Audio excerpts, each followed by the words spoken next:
Welcome to Prajagalam. నేను మీ దండుపాటి కోటేశ్వరరావు. ఇంకా cinema రంగమే కాదు, ఏ రంగాల్లో కూడా ఫెయిల్ అయితే పరిస్థితి ఏంటి, సక్సెస్ అయితే పరిస్థితి ఏంటి, అది ఉద్యోగమా, వ్యాపారమా, లేకుంటే సినిమా రంగమా, రాజకీయమా, ఏదైనా సరే ఆ పరిస్థితి మన స్వర్గీయ శ్రీమతి సావిత్రి గారి కోసం మనం సినిమా కూడా బయోపిక్ చూసాం. తన కొరకు మనం మాట్లాడేంత అర్హత ఉండకపోవచ్చు, కానీ నేను కూడా ఆ ఇండస్ట్రీలో 93 ఉన్నాను కాబట్టి నాకు కొంచెం తెలుసు. దానివల్ల కొన్ని చెప్పాల్సి వస్తుంది. ఒక కథ ఇప్పుడు చెప్పాలి, ఒక ఫేస్బుక్లో వచ్చిన కథ చెప్పాల్సి వస్తుంది. అలానే రాజ్బాబు గారు కూడా అందరికీ తెలుసు. స్వర్గీయ రాజ్బాబు గారు కూడా ఆయన హీరో కృష్ణ గారికి 30,000 ఇచ్చినప్పుడు ఈయనకి సినిమాకి 60,000 ఇచ్చేవారు కమెడియన్గా. ఒక ఆర్టిస్ట్, ఒక త్రోఅవుట్ క్యారెక్టర్కి ఆయనకి 60,000 ఇచ్చారు. ఆ రెమ్యునేషన్ తీసుకొని ఆయన ఎందుకంటే కొంతమంది మందుకు బానిస అయ్యి అన్నీ వదులుకొని ఇబ్బంది పరిస్థితులు. ఆ తర్వాత రాజ్బాబు గారు చాలా పరిస్థితులు బాగోలేకపోయాయి. ఇకపోతే బ్రహ్మానందం ఏంది, ఈయన ముగ్గురు చనిపోయారు కదా, ఎందుకు ఈయన చేశారు అనుకుంటున్నారా? నాకు బ్రహ్మానందం గారి కోసం ప్రత్యక్షంగా అంటే మాకు తెలుసు అన్నమాట. వీళ్ళందరిది ఒక ఎత్తు. ఇప్పుడు ఆయన ఈరోజు ఆయన కొరకు మనం చెప్పాలా వద్దా తెలియదు, కానీ చెప్తున్నాము. నాకు ప్రత్యక్షంగా చూసాం. ప్రశాంత్ కుటీర్లో వాళ్ళకు ఒక గెస్ట్ హౌస్, ఒక రూమ్ ఉండేది. కోటా గారికి, వీళ్ళకి, తర్వాత మన సౌందర్య గారు చనిపోయారు ఆమెకి. అప్పుడు మాకు డిస్కో శాంతి గారు, శ్రీహరి గారి సతీమణి, వారికి ఒకటి రూమ్ ఉండేది. అప్పుడు వాళ్ళకు ఒక క్యారియర్ వస్తుంది అన్నమాట. షూటింగ్లో ఉన్నప్పుడు ఆ రూమ్కి ఒక క్యారియర్ ఇస్తారు, ఇంత క్యారియర్ ఇస్తారు. దాని పక్కన సైడ్ క్యారియర్ 2 వస్తాయి. మిగిలిపోయిన అంటే ఒక మనిషి ఎంత తింటాడు, 4 తినే ఫుడ్ వస్తుంది ఆయనకి, అన్ని మంచి రకాల ఫుడ్ వస్తుంది. కానీ అది మిగిలిపోయింది కూడా డ్రైవర్కి కానీ అసిస్టెంట్ కానీ ఉండేది కాదు. అంత పిసినారి ఉండేవారు. అందుకే ఇంత సంపాదించుకుంటారు. ఈయన ముగ్గురికి కథతో పాటు బ్రహ్మాండం చెప్పాలి. కారణంగా ఎందుకు అవసరం వచ్చిందంటే అంటే మనము రూపాయిని ఎలా కూడగట్టాలి, ఎలా వృధా చేయకూడదు అన్న విషయానికి వస్తే ఈరోజు బ్రహ్మానంద గారి ఆస్తి ఎంత ఉందో మనకు తెలియదు, మనకు అవసరం లేదు కూడా. కానీ అట్లా పిచ్చినారితనంగా ఉండేవారు. ఇప్పుడు ఈ మధ్యన మనం చూస్తున్నాం టీవీలంట ఏంటంటే న్యూస్ ఎవరైనా ఇంటర్వ్యూ చేస్తే మనం ఏం చేసాము అంటే ఇప్పుడు తెలివి వస్తుంది అందరికీ. ఇప్పుడు జ్ఞానోదయం అయిందా, లేకపోతే ఇప్పుడు భక్తి రావాలని. సరే, ఈ కథ ఏంటంటే ఒక రాజనాథ్ గారి కోసం చెప్తున్నాను. ఒక చిన్న స్టోరీ. ఇది చాలా సినిమా అంటే అందరికీ జరిగేది చెప్తున్నా. ఎవరైతే ఇల్లు ఉన్నప్పుడే సర్దుకోకపోతే చాలా ఇబ్బంది పడతాము, చీకటి అయినాక సర్దుకోలేము అన్నది. అలాంటిది వెళ్తున్నప్పుడే చూసుకోవాలి. అలాగే మనం సంపాదించిన డబ్బుల్ని వృధా చేయకుండా వాటిని ఏ విధంగా కాపాడుకోవాలో మన స్వర్గీయ శోభన్ బాబు గారు, మురళీమోహన్ గారు, ఈరోజు ఉన్న హీరోల్లో నాగార్జున గారు, వీళ్ళందరూ కూడా ఆస్తుల్ని ఎలా కూడబెట్టుకున్నారంటే 10 రూపాయలు ఉన్న దాన్ని మనం కొనుక్కుంటే 100 రూపాయలు అయ్యి ఈరోజు 1000 రూపాయలు అయింది. అప్పట్లో అని ఏం కొన్నారు, స్థలాలు, ల్యాండ్లు. అవి కొనుక్కుంటే ఈరోజు కొన్ని 100 కోట్లు 1000 కోట్లు ఆస్తి పరులేదు. దానికి కారణం ఏంటంటే ఆ రోజు రూపాయి ఖర్చు పెట్టకుండా దాంతో పాటు ఏదో ఒకటి కొనుక్కోవడం వల్ల.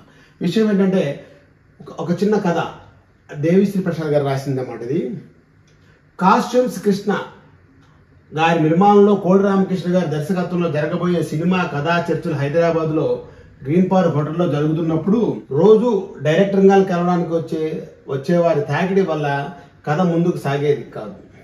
దానివల్ల ఎవరు కాల్ చేసిన డైరెక్టర్ గారు ఇక్కడ లేరు అని చెప్పాలని నిర్ణయించుకున్నాం. అప్పుడే రూమ్లోకి ల్యాండ్ లైన్ ఫోన్ బ్రోగితే లిఫ్ట్ చేశాను. అవతల నుండి కోడి రామకృష్ణ గారు ఉన్నారండి, నన్ను రాజనాల అంటారు అనగా ఆయన లేరండి అని అబద్ధం చెప్పి పెట్టేశాను. కథ ఓ కొలికొస్తే కానీ నేను షెడ్యూల్ ప్లాన్ చేసి ఆర్టిస్టులకు డేట్స్ చెప్పలేను. కోడైటర్గా అది నా బాధ్యత. మళ్ళీ 2వ రోజు ఫోన్ వస్తే నేనే లిఫ్ట్ చేశాను. అవతల నుండి మళ్ళీ అదే వణుకుతున్న గొంతు. నా పేరు రాజనాల్ అండి, సీనియర్ ఆర్టిస్ట్ని. రామకృష్ణ గారు నాకు అసిస్టెంట్ డైరెక్టర్గా ఉన్నప్పటి నుండి తెలుసండి. అంటే తెలుసా, కోడి రామకృష్ణ గారు అసిస్టెంట్ డైరెక్టర్గా ఉన్నప్పుడు రాజనాల్ గారు ఒక టాప్ మోస్ట్ విలన్. అలాంటిది నువ్వు ఈ కథని చెప్తున్నామంటే ప్రతి ఒక్కరూ దయచేసి గమనించండి. రూపాయి వస్తే కనీసం 75 పైసలు 50 పైసలు అంటే 100 రూపాయలు వస్తే 50 రూపాయలు ఏదో ఒక వస్తువు అంటే ల్యాండ్, ఆస్తులు కొనుక్కోండి. లేకపోతే పరిస్థితి చాలా దీనస్థితిలో ఉంటుంది. రాజనాల్ గారి పరిస్థితి ఎన్టీ రామారావు గారి నుండి ఎస్వి రంగారావు గారి దగ్గర నుంచి విలన్గా ఎన్నో సినిమాలు చేసిన ఆయన వ్యక్తి. అలాంటిది నువ్వు ఇక్కడ కథలో ట్విస్ట్ చూడండి. అసిస్టెంట్ డైరెక్టర్గా ఉన్నప్పుడు నేను తెలుసండి, ఓసారి ఆయన కలిసి వెంటనే వెళ్ళిపోతా అనగానే ఒళ్ళు జల్లు అన్నది ఆయనకి. ఎందుకంటే రాజనాల గారు అంటే ఆయన చూస్తే చిన్నప్పుడు భయం వేసేది. మేము సినిమాలు చూస్తున్నప్పుడు అబ్బా వీరనెలగా ఉంటాడా అని. అలాంటి వ్యక్తి జల్లు అన్నది నాకు. గుండమ్మ కథలో గుండమ్మని తన కంచు కంఠంతో అదిరించిన రౌడీ రాజనాల. గుండమ్మ కథ ఒక పెద్ద హిట్ సినిమా. ఎన్టీఆర్ కాంతారావు గారులతో కత్తి యుద్ధాలు చేసిన అరవీర భయంకర రాజనాల. నా చిన్నతనంలో వెండి తెర మీద నుండే గుడ్లు మిరిపి చూసి వికట హాసాలతో నన్ను భయపెట్టిన రాజనాల. ఎవరికి వినపడకుండా డైరెక్టర్ గారు ఉన్నారు సార్ వచ్చేయండి అని పెట్టేశాను. గంట తర్వాత బెల్ మ్రోగితే నేనే డోర్ తీశాను. నమ్మబుద్ధి కాలేదు. నా జ్ఞాపకాలలో ఉన్న రాజనాల కాదు అక్కడ ఉన్నది. ఎందుకు? అప్పుడున్న రాజనాల గారు ఆ టీవీ అన్నీ ఉంటాయి. ఏదైతే డబ్బు మన దగ్గర ఉండదో అన్నిటికీ దూరం అవుతాం. మన చుట్టూ ఎవరు ఉండరు. ఆ డబ్బు కొరకు మనం బాధపడాల్సి వస్తుంది. ఆ డబ్బే మనకు శత్రువులు కానీ మిత్రులు కానీ కోట్ల ఆస్తి కానీ తీసుకురావడానికి కారణం. చప్పి దవడలతో వడిలిపోయిన శరీరంతో ఒకంత మెల్ల కన్నుతో కాళ్ళకి తెల్లటి సాక్షులతో ఉన్న రాజనాల. అంటే ఈ మనం సరిగ్గా నిద్రపోకపోయినా, ఆలోచించినా, లేకుంటే అన్నం సరిగ్గా తినకపోయినా ఇవంతా మొత్తం చిక్కుకుంటాయి, ఒక రకంగా ఉంటాయి. గురుగారు గౌరవంగా ఆహ్వానించి కూర్చోబెట్టి కాఫీ చెబితే, వద్దు బాబు షుగర్ ఎక్కువయ్యి కాలి వేలు తీసేశారు, నీ టైం వృధా చేయను. ఈ మధ్య మద్రాసు నుండి హైదరాబాద్ షిఫ్ట్ అయ్యాను. అంటే అందరూ మద్రాసులో ఉండారు అప్పటి నుండి. ఓ అభిమాని ఒక ఆయన తన లాడ్జ్లో ఓ గది ఫ్రీగా ఇచ్చాడు. అంతే, అభిమానులు ఇలా ఉంటారు అన్నమాట. గది ఫ్రీ ఇచ్చారు. మొన్న ఈ మధ్య రామానాయుడు గారు ఓ వేషం ఇస్తే ఆ డబ్బులతో ఓ ఫ్యాన్ కావాల్సిన వస్తువులన్నీ కొనుక్కున్నాను. చూడండి ఇలాంటి రాజనాల గారు ఎలా అయిపోయింది అని పరిస్థితి, దీనస్థితి ఇది. అంటే జాగ్రత్త పడండి. ఇంత ఎందుకు చేస్తున్నానంటే అందరూ చూస్తుంటాం, మనం సినిమాల్లో చూస్తుంటాం, అన్ని చేస్తుంటాం. ప్రత్యక్షంగా నేను చాలామందిని చూసాం, ఇండస్ట్రీలో నేను ఉన్నాను కాబట్టి చెప్తున్నాను. అన్నీ కొనుక్కున్నాను. నువ్వు వేషం ఇస్తే మరిన్ని అవసరమైన కొనుక్కుంటాను అంటూ వణుకుతున్న కంఠంతో ఇంకా ఏవో చెబుతున్నారు.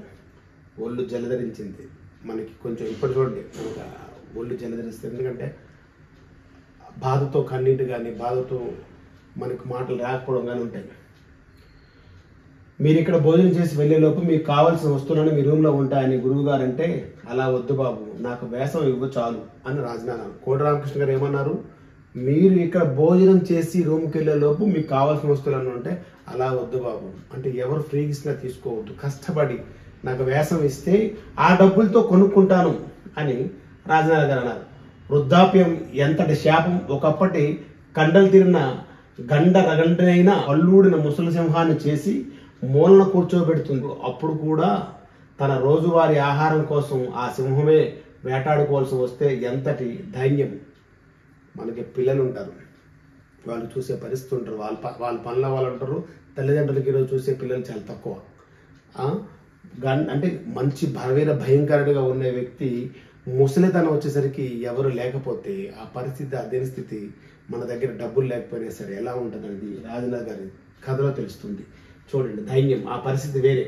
మా ప్రొడక్షన్ కారులో పంపిద్దామని ఆయనతో పాటు కిందకి వెళ్ళాను. కోట రామకృష్ణ గారు ఆయనతో మాట్లాడుతూ ప్రొడక్షన్ కారుతో పంపిద్దామంటే అక్కర్లేదు ఆటోలో వచ్చాను అని ఆటో ఎక్కారు. ఆటోకి నేను డబ్బులు ఇవ్వకపోతే తీసుకోడు బాబు, వాడికి నెలకు ఒకసారి ఇస్తాను, నన్ను బాగా చూసుకుంటాడు అని చెప్పి వెళ్ళిపోయాడు. మనం చేసిన మంచో చెడు ఎక్కడో ఒకరు పనిచేస్తే మన పక్కన్నోడు కనీసం మన స్నేహితుడు ఎవరో ఒకరు మన మీద అభిమానంతో పక్కన కూర్చొని, అది స్త్రీ అయినా పురుషుడైనా సరే మనకి బాగా చూసుకుంటాడు. అలాంటి వ్యక్తి ఆ ఆటో డ్రైవర్. తిరిగి రూమ్కి వెళ్ళేసరికి మంచి టైంలో ఉన్నప్పుడు రాజనాల గారు చేసిన తప్పొప్పుల పట్టికను వివరిస్తున్న సీనియర్ రచయిత. మహాశిఖరాన్ని ఎక్కిన మనిషిని అంచెలంచెలుగా కాక అమాంతం అగాధాన్ని పడిపోవడం ఎలా సాధ్యం? అర్థమైందా? వైకుంఠపాలు ఆడుతాం మనం, అయితే నిత్యం లెక్కేస్తాం, లాస్ట్లో ఒక పాము ఉంటుంది. అది కాలం. కాలం అంటే ఒక చిన్న ఎగ్జాంపుల్ చెప్తాను. ఇక్కడ పృథ్వీరాజ్ 30 years పృథ్వీరాజ్ కొరకు చెప్పాలి. ఎవరైనా ఏమన్నానంటే అట్లా తిడతాడు, ఇట్లా తిడతాడు. ఎక్కడికి వెళ్ళి ఆ నోటి దురద మానక పాపం మొన్న ఆ లైలా సినిమా ఫంక్షన్కి వెళ్ళి ఏదో 4 వాగులు వాగడంతో ఈరోజు సినిమా ఇండస్ట్రీలో దూరం అయ్యే పరిస్థితి వచ్చిందని అనుకుంటున్నాను. ఒకరు ఎవరినో ఏదో చేద్దామని వాళ్ళ కుటుంబమో ఎవరో ఒకరు అనుకొని 2 కోట్లకి ఫైన్ వేస్తాం, 2 కోట్లకి మేము పరువు నష్టం దావా వేస్తాం. మీరు మాట్లాడేటప్పుడు, ప్రమోషన్స్కి వెళ్ళినప్పుడు మీరు మాట్లాడేటప్పుడు మీరు ఎందుకు మాట్లాడుతున్నారు? ఇప్పుడు మీరు ఎమ్మెల్యే అయిపోలేదు, మినిస్టర్ అయిపోలేదు, వైసీపీ ప్రభుత్వంలో ఉన్నప్పుడు మీరు ఇష్టం వచ్చిన తిట్టినే నడిచింది. పవన్ కళ్యాణ్ గారు జనసేనలో ఉన్నప్పుడు మీరు ఆలోచించుకొని మాట్లాడాలి. మీకు ఎవరో దించాల్సిన అవసరం లేదు. ఈరోజు మీ పరిస్థితి అసలు హాస్పిటల్ చేరారని అబద్ధం చెప్పుకునే పరిస్థితి ఎందుకు వచ్చింది? 500 కాల్స్ వచ్చినాయి. మీకంటే కారణం ఏంటి? నోరు. ఈ నోరు నాలిక కొంచెం జాగ్రత్తగా వాడాలి. ఆ వాడకపోతే ఈరోజు మీకు మొన్నటి వరకు సినిమాలు లేవనుకుంటే మళ్ళీ పవన్ కళ్యాణ్ గారు రాఘేంద్రబాబు పుణ్యమా అని చెప్పి మీకు ఏదో సినిమాలు వస్తే ఇప్పుడు అది కూడా పోయి మీ సినిమాలు చేస్తే నిర్మాతలుగా మళ్ళీ సినిమా రిలీజ్ అయితే వైసీపీ వాళ్ళు చూడరేమని భయంతో ఇప్పుడు మీకు వేషాలు కూడా ఉండవేమని చెప్పి సినిమా వర్గాలు అనుకుంటున్నాయి. ఇది కాలం. మనం ఎంత దూరం వెళ్ళినా ఆ కాలం చుట్టూ తిరుగుతాం. అది మనకి శాపంగా మారుతుంది. అది ఒకటి గమనించి ఇకనైనా నోరు అద్దులో పెట్టుకుని సరిపోతుంది. ఇప్పుడు ఆలోచిస్తే డాక్టర్ సి నారాయణ రెడ్డి గారు రాసిన గీతం గుర్తుకొస్తుంది. జీవితమే ఒక వైకుంఠపాలి, నిజం తెలుసుకో భాయి, ఎగరేసి నిచ్చెనే కాదు పడదోసే పాములు కూడా ఉంటాయి. ఇంతకుముందు చెప్పాను కదా మీకు. అది పరిస్థితి. బయట ఉండే పాముల కన్నా మనలో ఉండే పాములతోనే మనం ఎక్కువగా జాగ్రత్తగా ఉండాలి. మనం బయట ఎక్కడెక్కడ తిరుగుతున్న పాములు కానీ, మనతో శత్రువులు కానీ వాళ్ళతో పెద్ద భయం ఉండదు. మన చుట్టూ మన కుటుంబంలో ఉన్న వాళ్ళతో చాలా జాగ్రత్త ఉండాలి.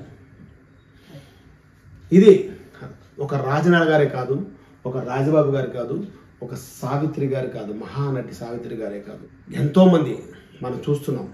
అరే మొన్నటి వరకు వీడు కారులో తిరిగాడు, వీడు ఫ్లైట్లో తిరిగాడు, సడన్గా ఏమైపోయింది, ఆటోలో తిరుగుతున్నాడు, రోడ్డు మీద తిరుగుతున్నాడు అంటే కారణం ఏంటంటే కాలం, మనం చేసిన తప్పులు. దయచేసి ఒక కళాకారులే కాదు, ఎక్కడైనా సరే మాకు తెలిసిన కథలో కూడా చెప్తా. మా ఊర్లో జరిగిన కథలో కూడా గన్నప్పుడైనా ఒక ఆయన ఉండేవాడు. మా చిన్నతనంలోన, నాకు 3rd క్లాస్ ఆ టైంలోన ఆయన ఉండేటప్పుడు ఆయనకు ఒక 30 ఎకరాల పొలం ఉండేది. మా ఊర్లో పేకాట ఆడుతుండేవాడు. ఆయన ఆడుతూ ఆయనకి ఒక సిగరెట్లు మందు తేడానికి ఒక సైకిల్ ఇచ్చి, మాకు మధ్యలో వంశధార నది ఉంటుంది ఆమదాల వలసకి, అక్కడికి వెళ్ళి తేడానికి ఈ 14 కిలోమీటర్ సైకిల్ ఇచ్చి పంపించి ఆయన సిగరెట్లు తెచ్చేలోపు ఇంకోటి సైకిల్ ఇచ్చి, అంటే రోజుకి 2 కూలికి పెట్టుకునేవాడు. నాకు వయసు దగ్గర 7వ తరగతి 8వ తరగతి వచ్చేసరికి వాళ్ళ ఇంట్లో మొత్తం పొలాలు అమ్మేసి తెల్లారింటికి పొద్దున్న లేచి భిక్షాటన చేసేవాడు. అడుక్కొని పాపం పొద్దున్న 4 గంటలకు తాగేవాడు.